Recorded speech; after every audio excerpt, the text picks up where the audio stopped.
Hey everyone, my name's Ingrid Sundberg. I'm a young adult author, and this is Ingrid's Notes, where I'm sharing insights on creative writing, craft, and author mindset.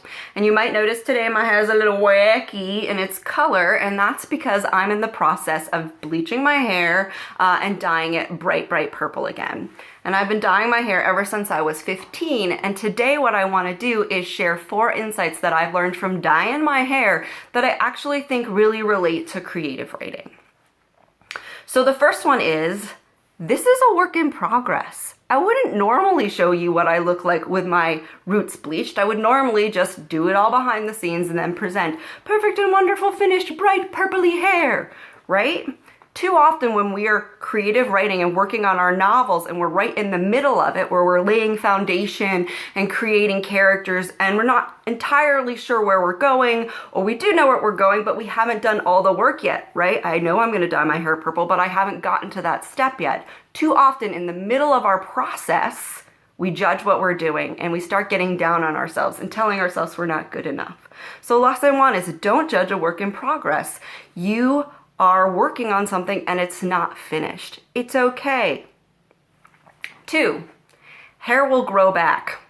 Hair dye will wash out or can be dyed over itself. Again, we often feel like something has to be perfect the first time around, and we forget that this is sort of a process and that nothing is permanent, right? I can cut all my hair off, it will grow back with its natural color, I can dye it again. Whatever you're writing today, you can either go back to what you had written yesterday, or you can revise it again tomorrow. Nothing is permanent. Try stuff. Work through the process. 3, every time I sit down to dye my hair, I always 100% take accountability and responsibility for what I'm doing. If I'm gonna dye this half pink and this half green and it turns out to shit, I go, well, okay, I tried that, I wanted to try that, that was my own responsibility, it didn't really work out, oh well. I fail all the time. But in that process, when I take accountability and say, well, I'm gonna see, and if I fail, I'm gonna live with it, it'll grow back, right? When I do that, there's this great sense of exploration and joy and taking risks and seeing what will happen if I do it this way. Now, the reason a lot of us don't do that, and this is number 4, is because too often we've wrapped up our self-identity in something in our appearance. So like our hair, very often a lot of us, right, are very protective of our hair. It has to look a certain way, it frames our face, right? I am Ingrid and I see myself in a specific way, both to myself and in the way in which others see us. And this is part of the identity. When I look in the mirror, if I shaved my head, I wouldn't look like myself anymore. Only it's just hair. It's not who I actually am.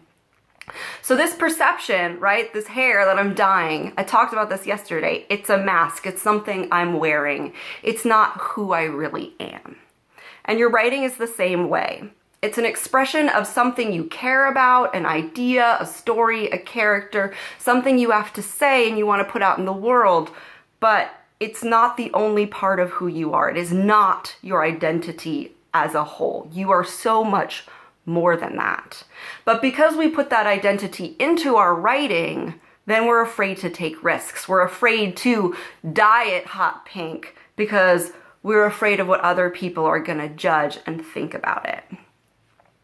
So, when you sit down right today, remember, nothing is permanent. Hair will grow back. What you write today, you can change tomorrow.